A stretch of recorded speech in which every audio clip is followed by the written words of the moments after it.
Good afternoon. We are coming to you to introduce you to three amazing people. I'm Tony Cater, and I'm a co-founder of Felony Murder Law Reform in Minnesota. Linda Martinson is with me. She is also a co-founder of our group, here to change the laws as written in Minnesota and resentence the people who have been charged with a murder they did not commit. And we have two amazing ladies here today with us, Krystal and Carol and Louise, and Perry Moriearty, our expert witness and law professor from the University of Minnesota. And so let's start with you, Louise, if you wouldn't mind.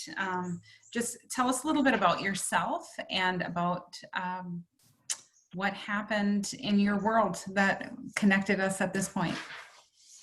Okay. Hi. This is just a very humbling experience and just a great opportunity to be a part of. Thank you, Miss Tony, for just kind of paving the way, I guess, for this reform. And I'm just so blessed too to have Sade here. We're each other's like honey in prison, and it's so comforting to have such a supportive network while inside, but then to have both of us witness both of us journey beyond those walls is just such a blessing for me. So I just wanted to say that. But so I'm originally from northern Wisconsin, a small Ojibwe reservation, Lakota reservation. I did not grow up like in the church or anything like that. Just kind of like cultural upbringing. But I had a lot of trauma, not only historical trauma that all Indigenous people have, but also life trauma just from certain experiences. And not having my father around really impacted not only the choices I made, but how I interpreted all these circumstances that were going around me. And all of that kind of stuff just coupling together through time not forced me, but because of that, I made poor choices in men, poor choices in behavior, wasn't sober. I'm kind of just like grabbing highlights from stuff. I became a young mom at the age of 17, a single parent, which really is a true blessing. And yet it just brought a whole mess of challenges and stuff. But I have a really great supportive family, an amazing mother who just stood by me despite those choices. I ended up going to college in Chicago and really didn't have the maturity level to stay with it. Plus I didn't have my son. And so I was far away from my family, far away from everything. And I ended up moving back to the reservation. And then one of my older sisters was pregnant and wanted to move to Minnesota. And so I went with her. And within a year of making that decision to move to Minnesota, I was in Hennepin County Jail under first-degree murder charges. I had met my co-defendant through a friend of a friend. And during that time, I was not sober. I believe cocaine was the drug of choice that I had. Not that I like what drugs do. I don't like what alcohol has done to my family, my life, or to Indigenous people. But yet those two things, those two tools gave me an opportunity to kind of cope with the trauma and the experiences that I hadn't dealt with. It really numbed me and it was all around me. Or I put myself in situations and with people where I could use that stuff. My mom has been sober since I was born, so I didn't grow up in kind of that abusive home cycle. But I met my co-defendant early on through a friend of a friend, and he represented everything that my culture was not. And when I was 22 and probably angry at the world, it was just a really great match for turbulent fire that would just burn and burn. My victim of the crime, this part is really hard for me to talk about because he's no longer living. And so to talk about the negative aspects kind of just makes my heart really heavy. So I don't want to cast this gray kind of cloud over his life. And yet it was the reality of the situation at the same time. And so the victim was a cocaine trafficker, which meant for me, I had access to that substance. And so our interactions were solely based on that. We thought, maybe I actually believed that we were friends, but he was older and we were both using. There was no real friendship. How I define friendship today, that relationship doesn't meet those same definitions. And so he always had a large supply of that on him, as well as money. My co-defendant that I met and instantly started dating, I just talked about that person and that kind of availability, I guess. And so I don't know if through offhanded conversation, if we were forming a plan, if you will, to rob him. I don't know if that was our plan, but it ended up being our action. So my co-defendant and a friend of his and myself, we went out to my victim's house. And I'm just going to skip the details of that night. Yep. But I will say that I never seen the gun. I probably couldn't identify the weapon today. And I never touched it. And yet this weapon that was there, I don't know when it arrived in kind of my proximity, but it was the weapon that took our victim's life. And after the crime had been committed, I left with my co-defendants. I didn't call the cops. I didn't leave. I was probably really scared and in shock, and just stayed with them.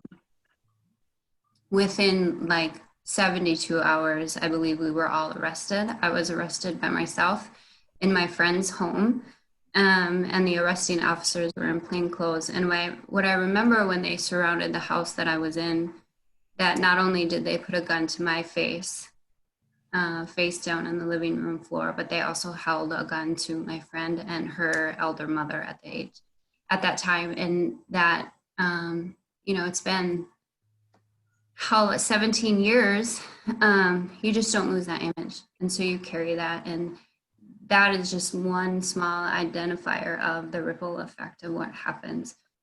And I don't know if I can't forget that image, I know that they can't either. We might be able to bury it, but we never, kind of forget it. I was arrested in Hennepin County under first-degree murder charges. And then within 3 weeks, there was the jury conviction of that. Yeah. And I was looking at like 40 to life. And I was 23. I had no idea what that meant. I couldn't even see 2010. This was 2003. My brain couldn't formulate that. And I was really, really scared. And what I remember most, like really clearly, is being like the first time in that courtroom and just kind of reading the criminal charges and sitting there. And I must have just said it louder than I thought, but I said, I just want to go home. And the judge heard me from, way up there, and he's like, that's not going to happen. And that's when I knew, like, excuse my French, but this shit is real. And I think, honestly, looking back, I probably really didn't even know the severity of what was happening. I pled not guilty. I had a public defender who really just didn't have the time or the resources to devote himself to my case. Lord only knows how many cases that he had. So that happened in May. I ended up pleading guilty to second-degree intentional murder, aiding and abetting in December, because I really wanted to get out of county jail. And I didn't want to put my mother through a murder trial. I didn't know what that had looked like, but the image in my brain said that there was no way that I was going to put my mother through that. I didn't believe that I was guilty. I think that was part of how I responded to life circumstances, because I was in jail. I was being charged with something that I didn't do. I had a victim who had lost his life, and it took me a very, very long time to accept that reality, that I, despite me pulling the trigger, I didn't pull the trigger, that I was still a part of something that was very serious. So I got sentenced to 1 month shy of 25 years. I got 24 years and 11 months. And I sat 16 of that. And it was survival. It was survival mode. And you acclimate yourself to a new world. You watch the women around you. You listen. You become very hyper aware. If you weren't before, you become hyper aware inside. And yet I was able to learn the grace of God and meet some very resilient women who had stories more than just their crime. And what I realized while incarcerated, that I was in prison long before I met the walls of Shakopee, and that was just my own mindset. And yet, you never think that this is how your life is going to go, due to the people that you're with, because you really believe that, at certain stages and ages of your life, that the people around you want the best for you. And it's a harsh reality when you realize that that isn't the truth. And then when you come to your creator, you learn what truth is, and you see what friendships are, and you learn to kind of move on and heal. And that's where I am today. It's my mom had told me, I believe I called her collect in county jail over 100 times, and never once did she not accept. Never once did she say, don't call me because the phone bill is outrageous. She just was a mother who felt absolutely helpless and just wanted to support her daughter. And she had told me one time that life goes on, and I was so mad at her. I wanted to just, and I'm like, no, life doesn't go on. Look at my life. And I was in a maximum security cell block all alone. And I told her at the very naive age of 24 that she should just take my son and go live their lives without me. And very poignantly, as a mother, and only as a mother can do, she said, who do you think you are? Your son and I have to get up every morning without you. So you need to do what you have to do, and you need to move on. And I didn't change automatically that day, but it was definitely a seed that was planted. And I hope daily that I can prove fruitful from her advice. So I'm just really, really thankful to be here today. One of my co-defendants is still inside. One co-defendant got out, I believe, like 3 years before I did, and he had prior felony convictions. I had none. I don't really understand that, but I know that he had a paid attorney. It's kind of hard to not see that as a factor. But yeah, I know that God has graced my life, and that's the only place that I choose to project my mind frame. So thank you for allowing me to share my story. Thank you, Louise. Thank you for your authenticity and sharing your heart. Krystal, Sade, I'm going to go back and forth because I call you both. Would you be willing to share whatever you feel you want to share as well? Yeah, I can share. So my name is Krystal. I was 18 when this case happened. I guess I didn't really understand at the time when everything was happening, as far as just getting arrested, and they told my mom I was looking at 30 years to life. And it was just a lot of things as far as like the legal realm, that at 18 you don't understand. And I mean, you don't think you're going to get yourself in this type of situation, but then when it happens, it's like people are telling you things from different parties, and so it's really confusing. So my case is kind of similar to Louise. It was me and my friend at the time and two guys, and they decided they wanted to rob someone, and it just totally went left. So, sorry, I'm getting text messages. So I lost my train of thought, I'm sorry. So they wanted to rob this person, and we went along with it thinking, oh, nobody's gonna get hurt. I mean, you don't really think about that type of thing. So once everything happened, we seen it on the news. We didn't really think anything, like, we didn't think, oh, we're going to prison, you know? So it was kind of hard to even deal with that reality, and still trying to go to school, and still trying to pretend like everything is okay, when really I was a part of this, and now we don't know what's going to happen. So we were arrested. I think it was bounty hunters, because they were in plain clothes too. And so once they arrested us, told us our charges, I spent a night in Hennepin County. I was actually in Hennepin County for 9 months, but the first night, people were asking me questions, and you know, it's kind of hard because you're like a part of the conversation now. So people are like, "Oh, what are you here for? What are you here for?" Um, excuse me. And that night, I actually was a part of that conversation with the person's cousin that died. And I didn't know that. But I ended up not going back to the same pod.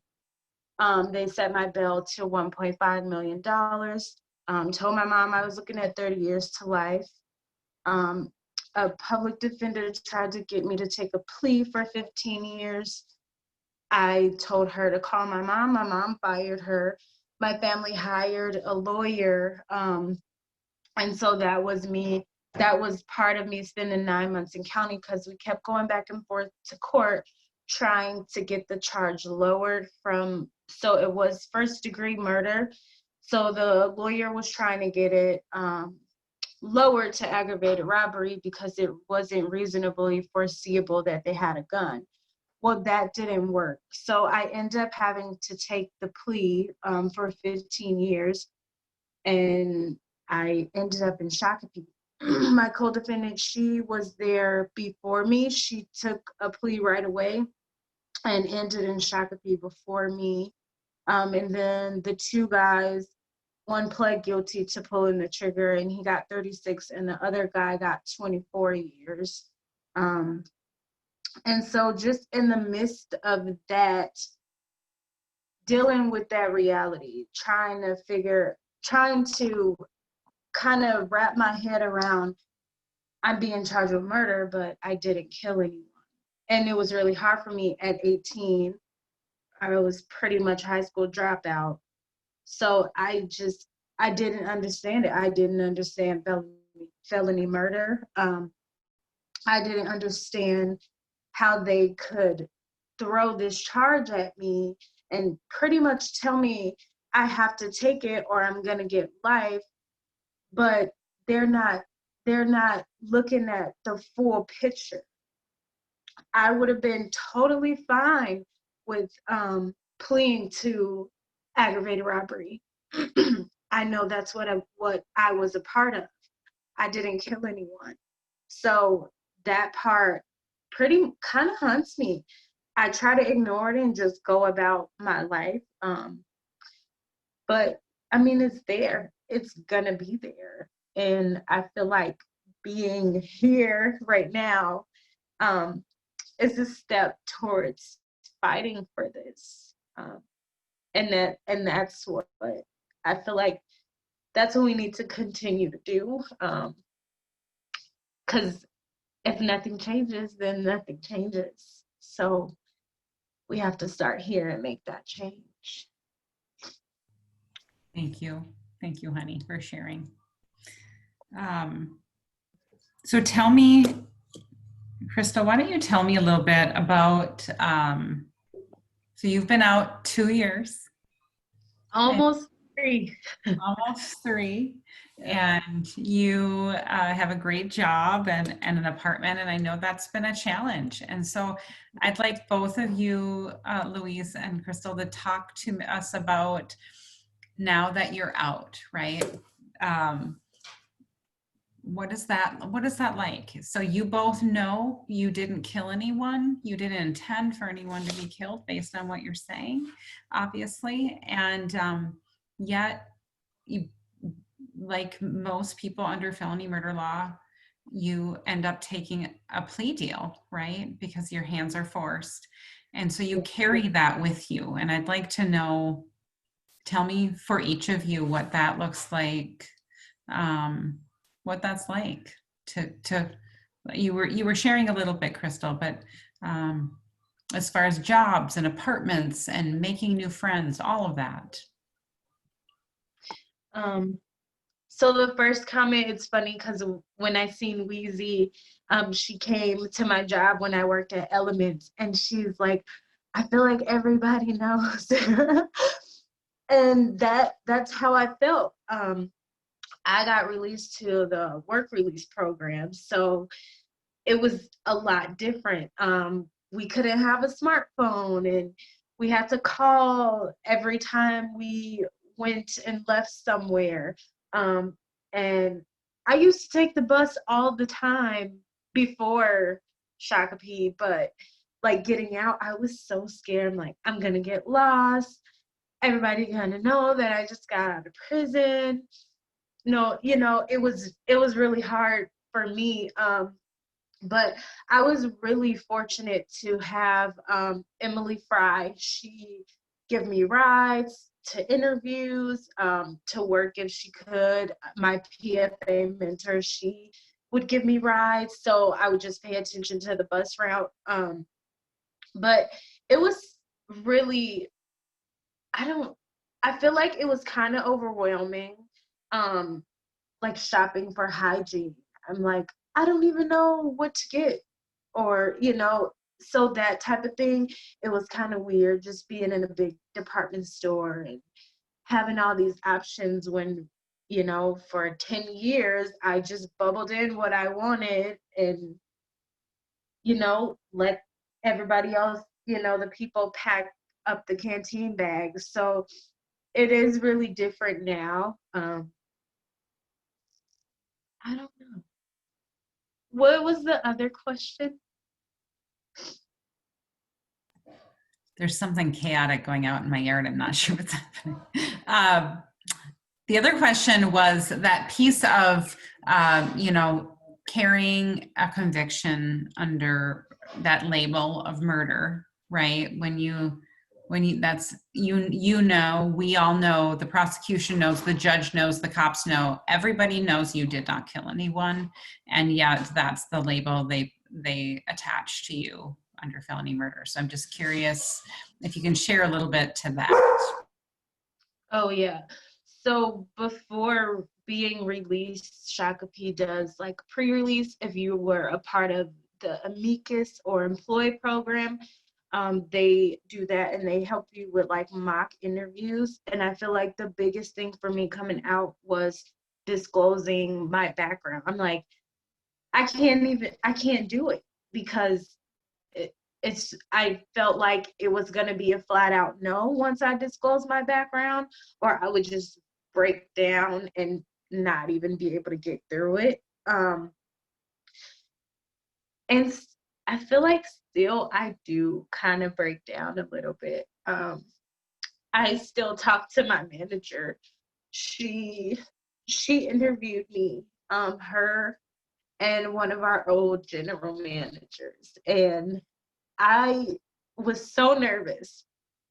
I was like, how am I going to do this? How, they train you and you do all these mock interviews, but once you actually get there, you just kind of feel stuck.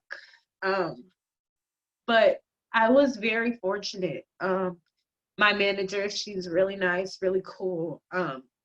And she believes in second chances. So it wasn't really hard for me to disclose it, aside from just breaking down about it. How about you, Louise?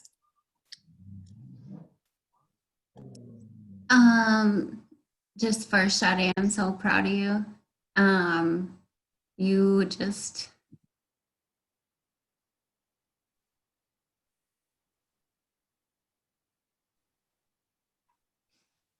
you're just a really bright light, and I know like the heavy heart, and yet you just radiate God's love in everything that you do, and your dance moves are really crazy, but yet you just have the sweetest heart in the world, and I'm just so proud of you. And if you haven't heard that today, I'm just fortunate to be the one to say it. So I love you, and you're doing Thank an you. amazing job. Yeah. I too feel very, very fortunate. And just blessed for the support that I have. I have a very supportive family. Even if they don't say that they support me in the way that they know how. And also I have 3 factors that set me apart from the majority of women coming out of incarceration. And that is, 1, that I don't have minor kids to support. 2, I had a safe place to go to. And 3, I didn't have people around me to remind me of all the chaos and the hurt and the damage that I left them with by going into incarceration. So just those factors alone, I was kind of had a few steps ahead. And I remember, so I sat 16 years to the day inside. I got in Shakopee New Year's Eve and I left on New Year's Eve. And I don't know if that happens to a lot of people. But that's one big circle, that I had to traverse, and it was really, really tough. And I remember a conversation I had with one of my sisters about 2 to 3 weeks before I left, and I had called her, and I was kind of in just kind of losing my mind a little bit because I wasn't anxious. What I had seen with other women doing longer sentences right before they leave, they would like maybe go to segregation just because of the pressure and the anxiety, or just kind of the emotions would come out sideways, if you will. And so there was kind of a lot of just abnormal things that would happen in your last year. And I remember telling my sister, like, I feel like I should be more anxious. And I'm not. And she simply said, well, you're ready to come home. And I had done a lot of inside work while I was there. I was involved with a lot of programming, and at first it was pure survival. And yet through the years, I stuck with the things I stuck with because I learned that I had a passion for them. And I was 23 when I got incarcerated, so I didn't even discover any of those passions. I hadn't discovered who I was yet. And so I did that while I was inside. And again, I was very fortunate to have a really good, solid group of friends around me who not only supported me, but also reflected truth into my life and didn't just say, well, you can do whatever you want. No, they spoke biblical truth into my heart, and that's exactly what I needed to really grow. But since being out, I remember saying that to Sade, like, I felt that I was walking around in public with this big flashy neon sign that said, I just got out of prison. I carried that, and I really was repulsed by the color gray. Like, I'm like, never wearing gray again. I'm not wearing gray. And then we went to Target and be like, oh, that gray sweater is so cute. And I think it was Sade who was like, you have to let that go. You know, you just have to, that's bondage. And it's trauma. And it takes time to deal with that. I too had to ride public transportation. I was fortunate enough to work with an organization that helps men and women come out of incarceration to get job skills. So I worked with Goodwill Easter Seals and was able to gain some experience there. But before that, so I got out New Year's Eve. I knew on the inside that I didn't want to go to work right away. And not everyone gets to make that decision.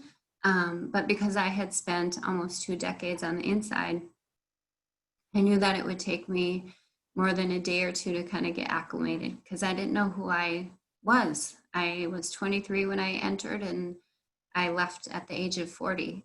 And so that's a big age gap. And so I was very fortunate and blessed to be able to just take like a month and figure out life, figure out who I was. And I remember sitting at the kitchen table one morning. It had been like maybe 2 or 3 weeks. I was sitting at the kitchen table and I had my coffee and my journal and whatever else I was doing. And I just happened to look at the clock on the microwave and it said like 10:20. And I'm like, oh. And absentmindedly, I started putting my stuff away and grabbing my stuff. And like, I was walking to my room. We have 10:30 count in the inside. And I was going to my room for count. And I got into like the first or second step and I'm like, you know, I went back, sat at the kitchen table and spread my stuff all out. And and that's part of the trauma. That's part of the reacclimating back. I only really hang out with women who've been incarcerated. Sade mentioned Emily Fry. She's one of me, Sade, and Emily. We went through hell together. And I use the translation that we're like Daniel and his 3 friends, where we went through the fire and we don't smell like smoke. And so I'm very, very fortunate to have that. A lot of mentors around me who are just walking right by my side. So I didn't have to go through a lot of rejection through the employment process because of Goodwill. But I did get rejected due to my criminal background for an apartment. Despite the woman being very, very kind and just having a really good rapport and being very open with the fact that I did have a felony, that she would find something on my background, and the fact that it's more than 7 years old. It's my felony is from 2003. So technically, I mean, if we want to go technically, I don't have to report that. And yet I was very open and honest with that and still got rejected. And I logically knew that that was going to be part of the process. But emotionally, when it happened, it was crushing. Within a week, though, I had an email in my folder that said, I know a woman who needs to rent her top floor 1-bedroom apartment. And I met her and we had a great conversation. And I said, well, do you know that I have a background? And she said, I do, and I don't need to know specifics. And if I can be the woman to help you get started, then I want to be that woman. And so again, it's just God's grace. And it's people believing in people and not what I must look so scary on paper.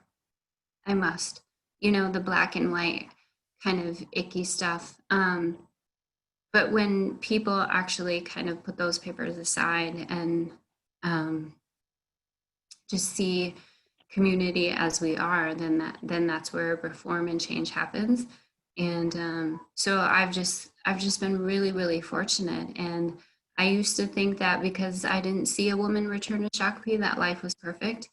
And unfortunately, that's not the case. I've seen now being out, I've seen some of the women who haven't come back that are still struggling by some of the limitations and the labels and the stigmas of women incarceration or women with addiction or women with just the lack of support. And so that's really, really tough.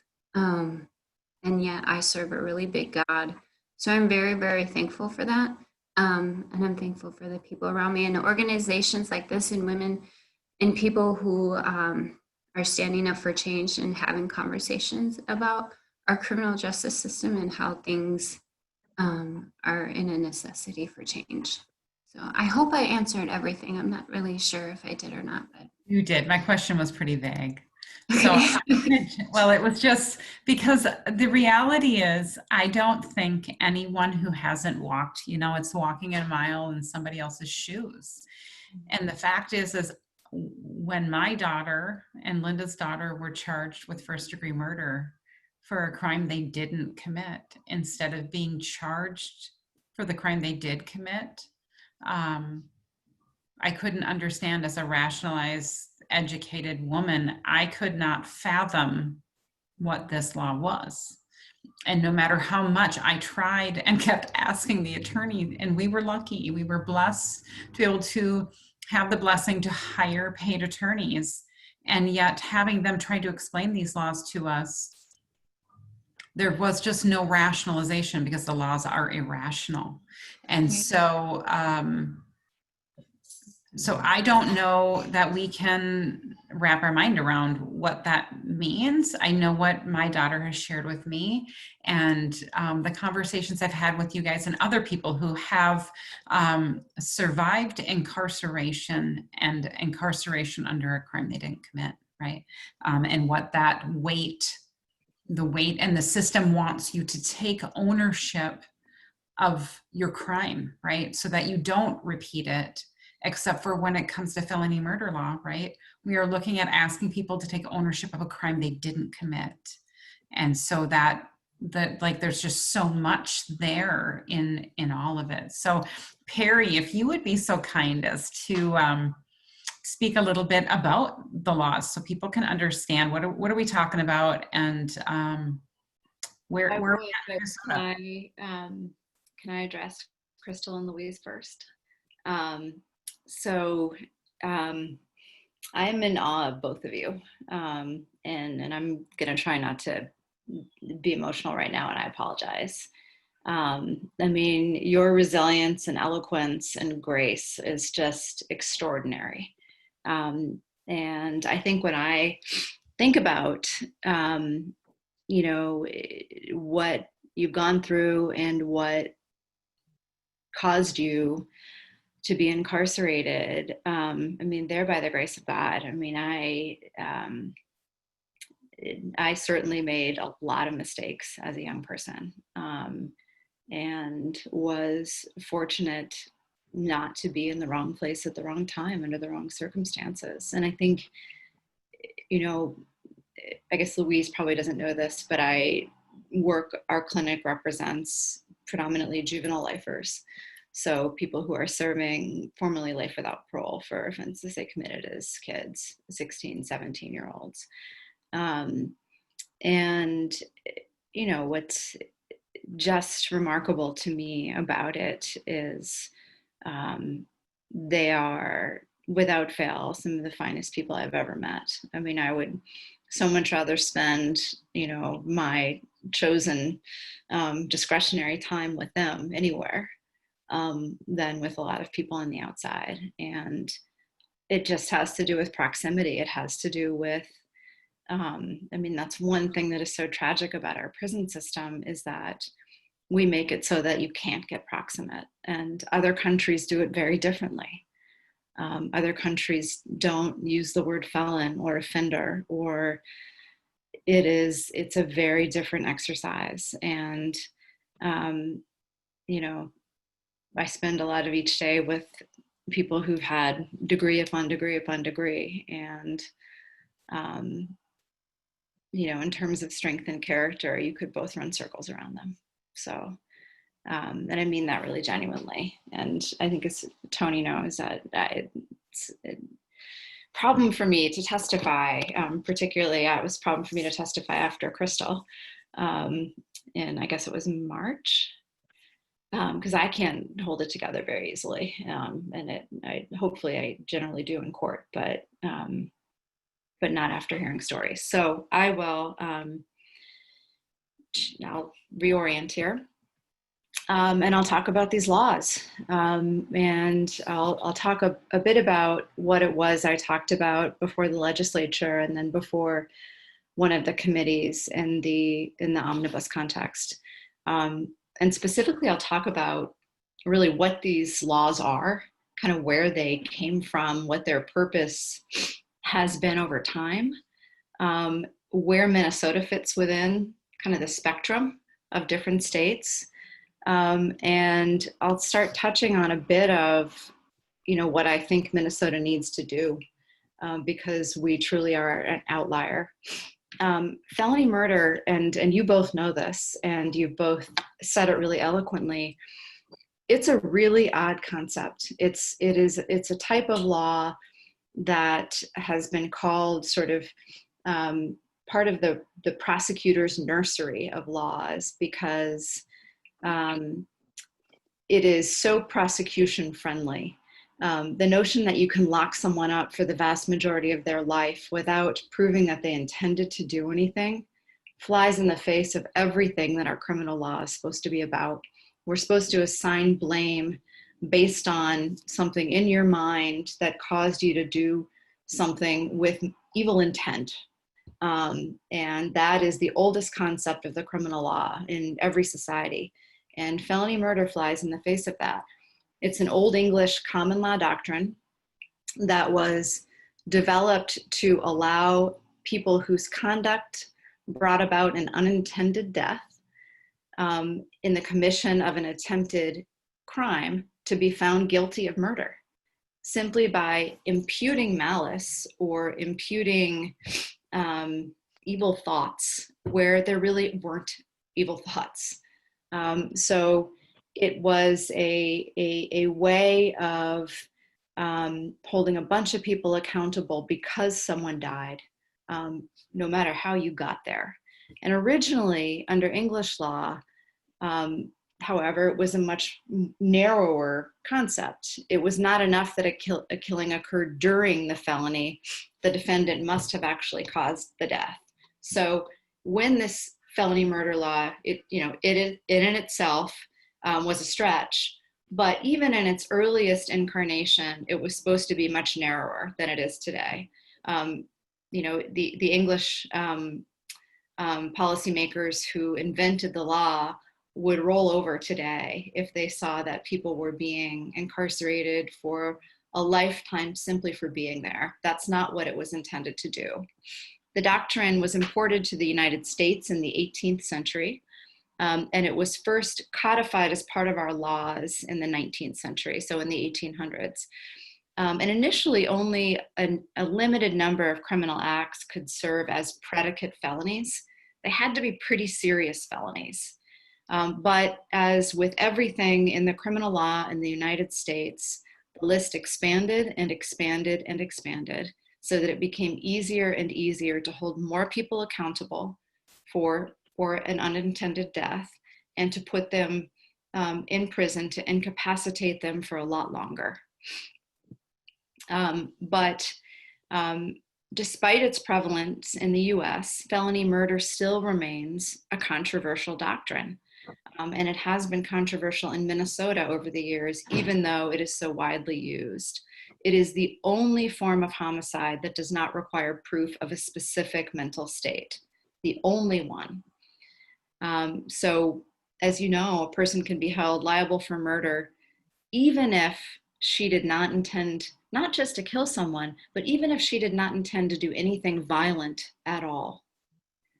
And subject to a sentence that far exceeds any form of culpability. And it's because of this disproportionality, this excessive punishment that is so far outweighs the underlying conduct, that every other common law country in the world abolished this doctrine. So England was first in 1957, followed by England, Ireland, Canada, Australia, and India. Every other country has gotten rid of this doctrine except the United States. We are the only common law country to retain it. But as you all probably know, states are now becoming savvy to this and are becoming more and more aware of how unfair these laws are. So the felony murder rule has now been abolished in a bunch of states, including Ohio, Hawaii, Kentucky, Michigan, and Massachusetts. And states like Arkansas, California, Connecticut, Delaware, Maine, New Jersey, New York, North Dakota, Oregon, and Washington have now limited felony murder to the actual perpetrators of the homicide. So, we as a country remain an outlier, but we are narrowing it. And individual states, even states that are supposed to be more punitive than we are, states like Arkansas and North Dakota that are supposed to be more punitive than Minnesota, at least by reputation, have actually taken steps to limit the rule. So what about Minnesota's law? How does it compare with other states? And I'll say that Minnesota has a particularly broad felony murder rule in 3 really critical respects. First, it's possible to be charged and convicted of first-degree murder in Minnesota without ever intending to kill anyone, and that is unique. So because you can be charged with aiding and abetting the intentional killing of another person while committing or attempting to commit a requisite felony, and that can be, as you know, any form of felony, that is a really expansive way to hold someone accountable for the highest form of homicide in our state. And what it forces people to do, because the threat of first-degree murder is it's a life sentence or life without if it's premeditated, because that's such a severe threat, it forces people to take pleas to intentional murder that they otherwise wouldn't take. Second, it's possible in Minnesota to be charged and convicted of second-degree murder if you commit a felony assault that results in death, even if the initial assault was nothing more than a punch, and you didn't even have a desire to inflict serious injury, let alone death. So you punch someone in a bar, and that person falls and hits their head on a bar stool, and it was a punch, not even to a lethal part of someone's head, just maybe even here, and a person hits their head in a bar stool and dies, that can be first-degree murder. And you had no intent to do anything other than to have your fist make contact with that person's jaw. Third, it's possible for a misdemeanor assault, so what I just described, to become a felony assault and therefore the predicate for second-degree murder. And that is really unheard of in other states. My colleague at the law school who's been teaching criminal law for 40 years says he's not aware of any other state that has such a broad felony murder rule. So what has this meant in Minnesota? And I'm gonna read a couple of statistics, and FMLR gets credit for pulling together these statistics. In fact, Tony sent them to me. But what's remarkable to me is a few different things. There are currently 473 people serving sentences for felony murder or aiding and abetting homicide that sort of qualifies within the ambit of the laws we're talking about. And I have to start with this. The racial disparities are extraordinary. Of the 473, 254 are Black. 54% of those serving these sentences in Minnesota are Black, in a state that is 7% Black. Think about that. I mean, that is, if you are Black in Minnesota, you are 8 times more likely to be sentenced under these laws than a similarly situated white counterpart. But the statistics are even more staggering for Native Americans in Minnesota.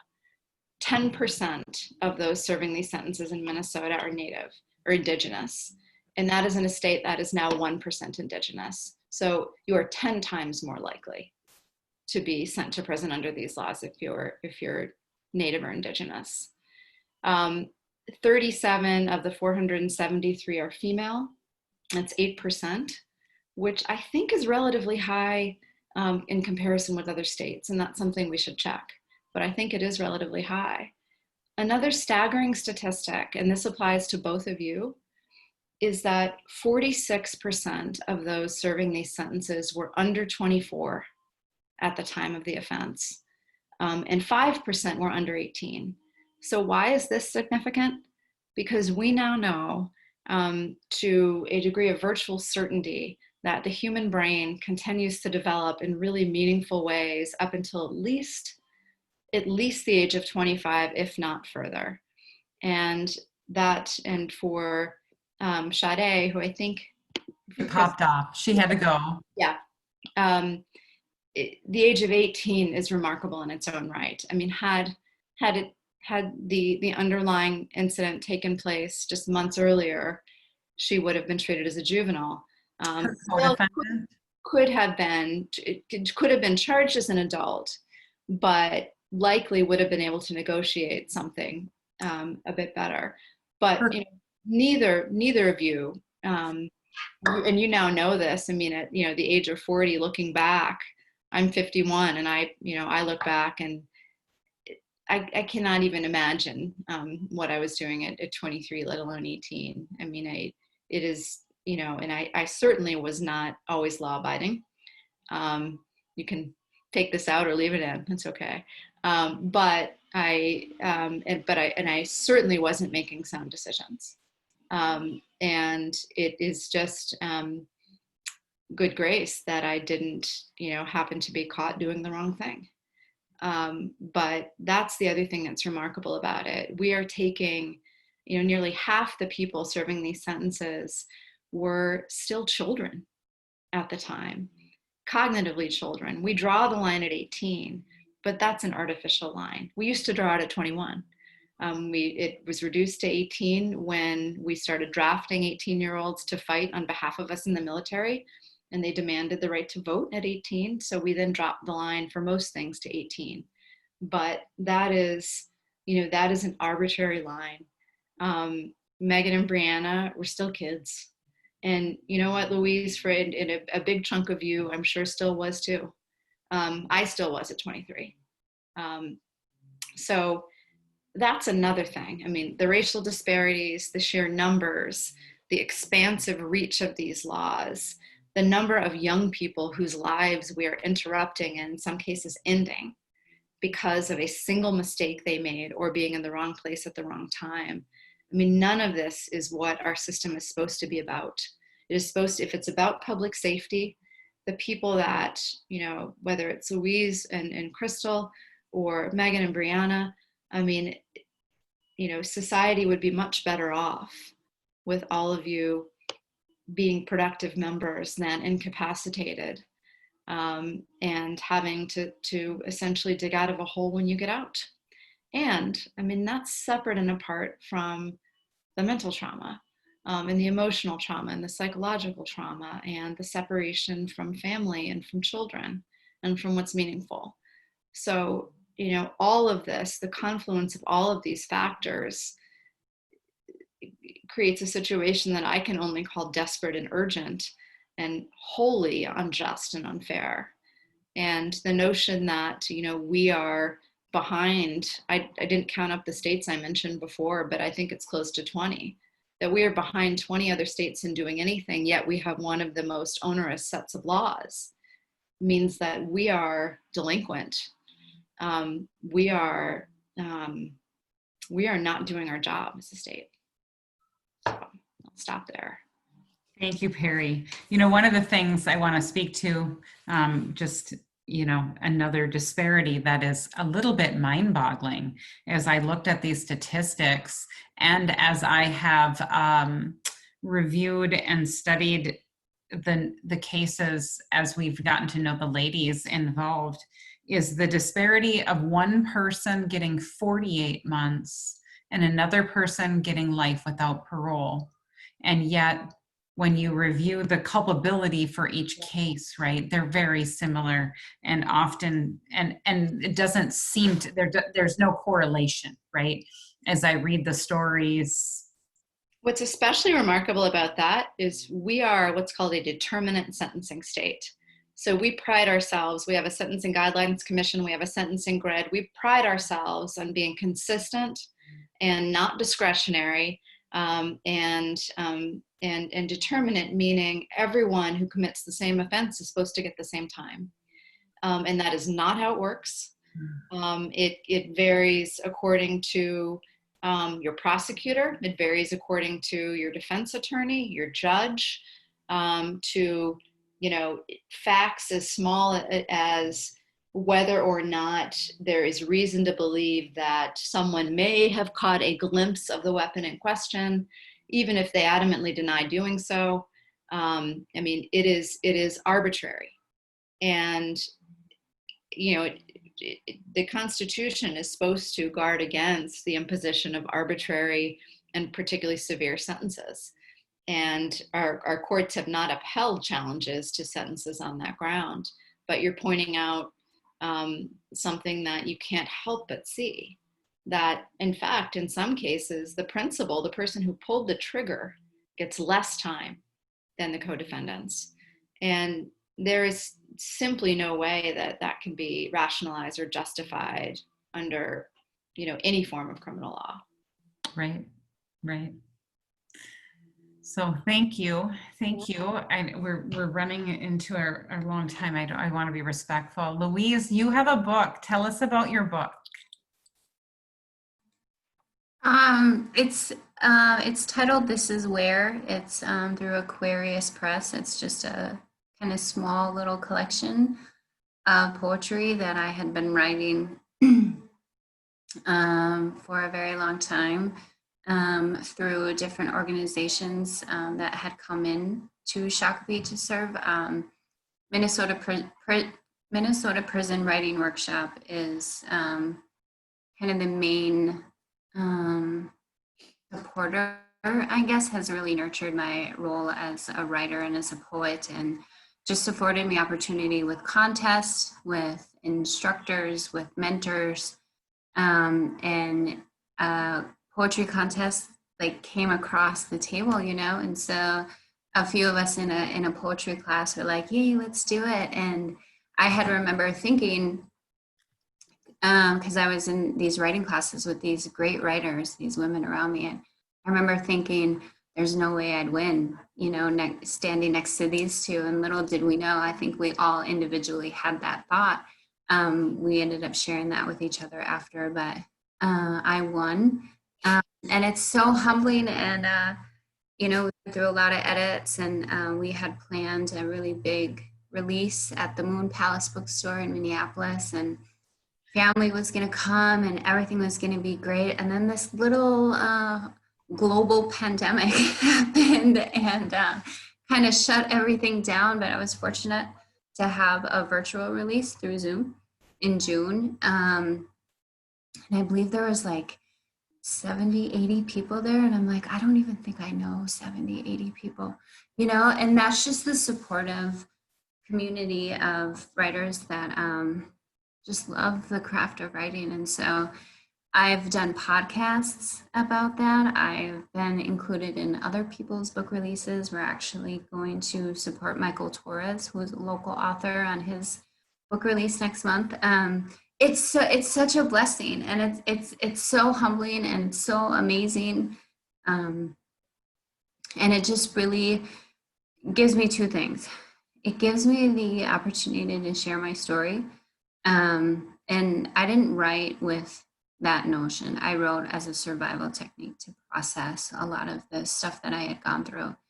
But now I get to share my story, and maybe somewhere some women can not feel so alone.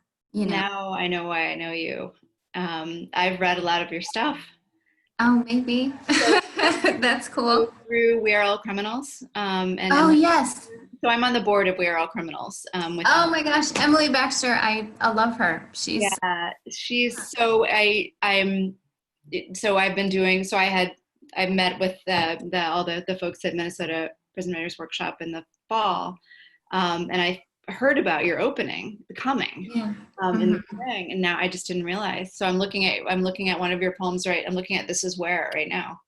Oh my gosh.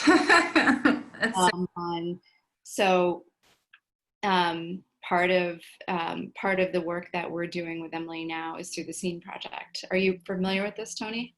Yeah. Are you also? Linda, have you heard of SEEN? Yes, I've actually become friends with Emily. We are. You have, great. She's Okay. like, right. I tell Linda, she's like my spirit animal. I just like knew I had to meet her. And I love We Are All Criminals and everything about it. So a bunch of the criminal justice, like the Mitchell Hamlin, the criminal justice and law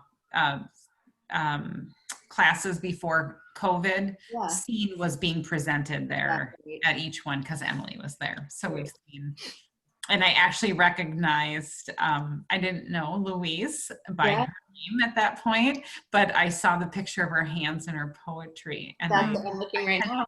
I knew had heard of Louise the poet. So one of the things that I've been doing is working with a number of the other guys that Emily's been working with in Stillwater through the connection. And one of the things we're trying pretty hard to do right now is bring a bunch of clemency cases. So a bunch of commutation cases. We'll see what happens, but that's Awesome. amazing. But your work is beautiful. It's really beautiful. Have you read the work of the others on the site? I haven't gotten to read a lot of people's. I went to one of Emily's kind of art shows, I think back in February or March, and I got to see some of the faces and recognize some of them. I know some of the writing just through the anthology that MPWW does. Yeah. There's a thick connection there, but I'm just really excited about the work that Emily does and will stand on board for everything. And the other part that I wanted to say in connection to that is through my publication, I'm given the platform to have conversation about injustice in our criminal justice system and just the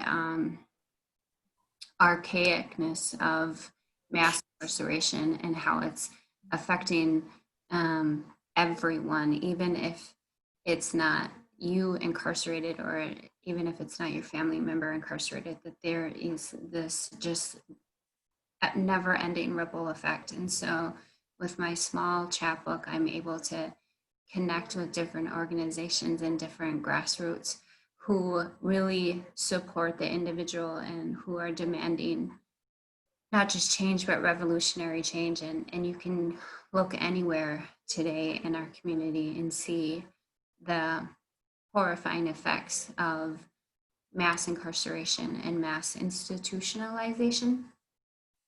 And so I'm just really, really fortunate to be connected to some wonderful people that are doing amazing things in our community. And Emily Baxter is definitely one. So, yeah. So one of the things that I'm in the process of doing with Emily right now is planning. She does a birthday bash for We Are All Criminals every year. And it's usually in person, but it's going to be virtual this year. And one of the things that we are going to be doing is bringing to bear some of the work of various people. So it'll be some testimonials and different things, but it's going to be in October. Awesome. Yeah, and I'll make sure. I think we may play. There's, I don't know if it's going to be Kennedy or who it's going to be, but one of the folks at Stillwater may be able to do a live. Awesome. Wow. Yeah, we'll see. We'll see if Awesome. we can make it happen. So I'll make sure to let you know about that. But she's probably moving back here sooner than later. I hope so. We need her back over here. She really Yeah. wants to. Doesn't like North Carolina. Well, and so to wrap this up, if somebody's watching this and it is not on our website, fmlr.org is in the process of coming to life. It will be a place to learn more about felony murder law, to read more stories, hopefully watch videos, get to know the people that were impacted by these laws. The world changers they are, because every single one of you that I know, Louise, Sade, Kevin, and the list goes on, you're all world changers. You're amazing leaders, amazing people, and I'm honored to know you, and I am I am believing that the world's going to see your faces and hear your stories, and they're going to join us in wanting to change these laws. So